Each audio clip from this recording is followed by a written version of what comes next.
نماز نہ پڑھنے پر جو وعیدیں ہیں اور نماز کی اللہ کی نظر میں کیا اہمیت ہے اس پر بیان ہوا تھا کہ ایسی عبادت ہے جس میں 5 وقت اللہ کی طرف سے باقاعدہ ندا لگائی جاتی ہے، یعنی اللہ کی طرف سے باقاعدہ مؤذن کو لگے بندے الفاظ دیے گئے ہیں کہ ان الفاظ کے ساتھ تم نے لوگوں کو عبادت کے لیے بلانا ہے، اور اس میں اپنی طرف سے چینجنگ کی اجازت نہیں ہے۔ اس کے بعد بھی اگر کوئی مسجد میں نہ آئے تو یہ بہت بڑی بدبختی ہے۔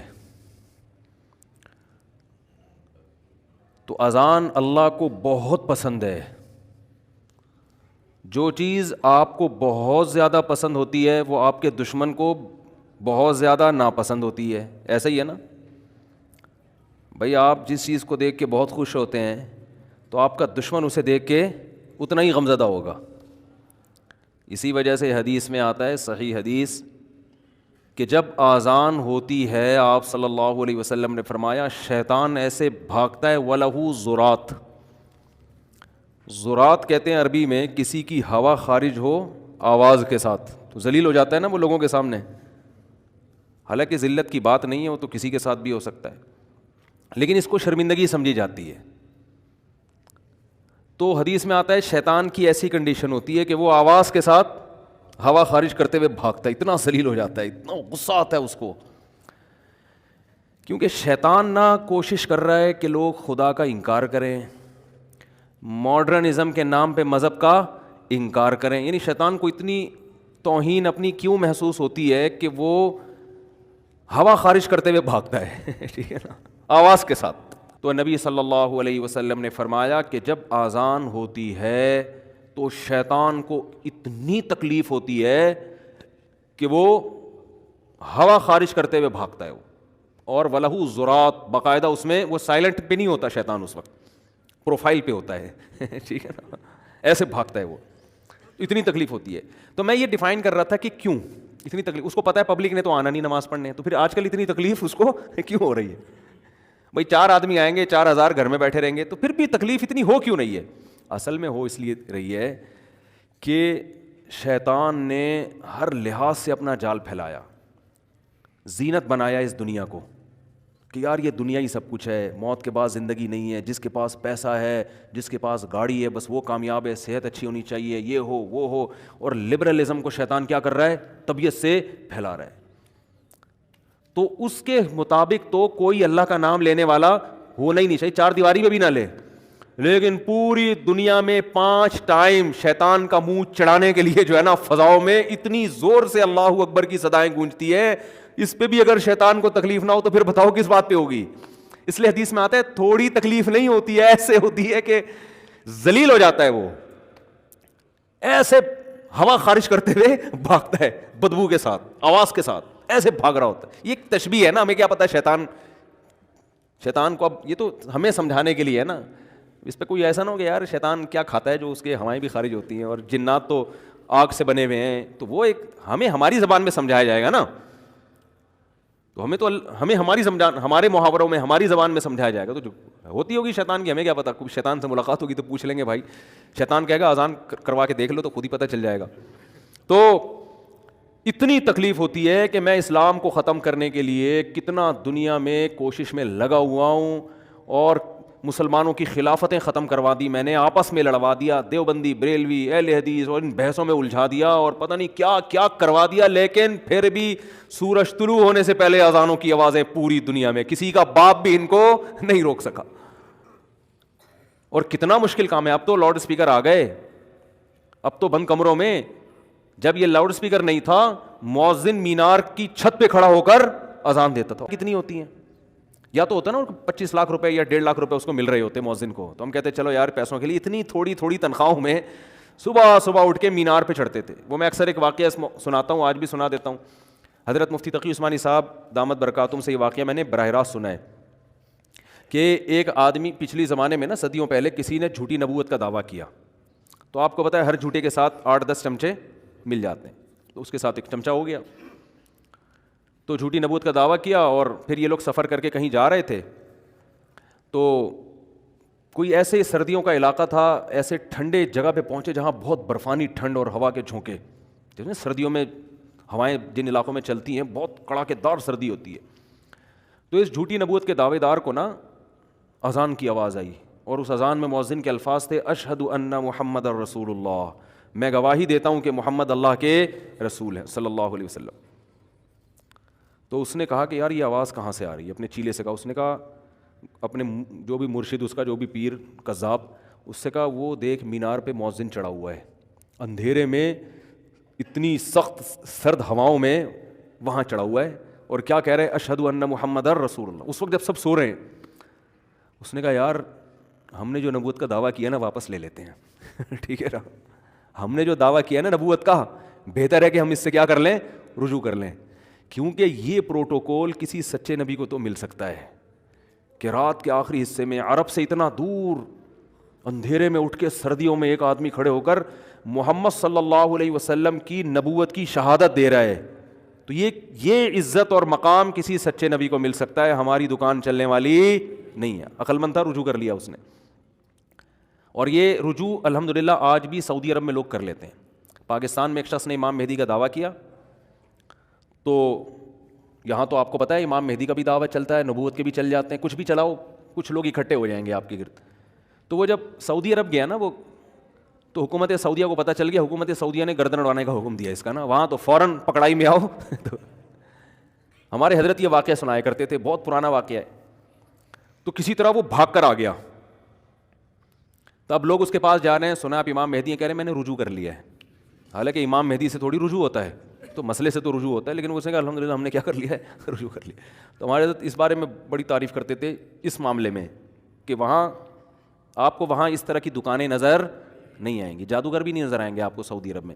خیر، تو اللہ کو یہ آواز بہت زیادہ پسند ہے، اور شیطان کو یہ آواز بہت بری لگتی ہے، بہت بری لگتی ہے.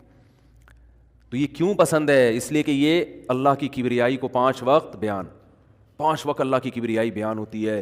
اشہد ان لا الہ الا اللہ، میں گواہی دیتا ہوں کہ اللہ کے، ہم بے شک نہ سن رہے ہوں جو ہے نا، اللہ مؤذن کے ذریعے اپنا پیغام لوگوں تک پہنچا دیتا ہے. تو اس لیے بھائی نماز کی بہت سخت پابندی کرو. حدیث میں آتا ہے آپ صلی اللہ علیہ وسلم نے فرمایا کہ جو لوگ دنیا میں نماز میں صف اول میں ہوتے ہیں نا، قیامت کے دن جب اللہ کا دربار لگے گا تو وہی صف اول میں ہوں گے.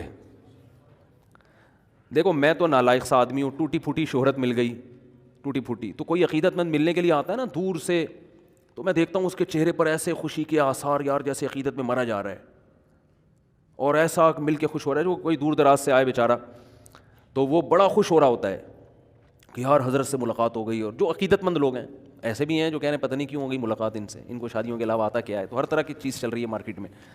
تو کلپ میں اچھا یوٹیوب پہ نیگیٹو کمنٹ سے فائدہ بہت ہوتا ہے، انسان چوڑے میں نہیں آتا الحمدللہ.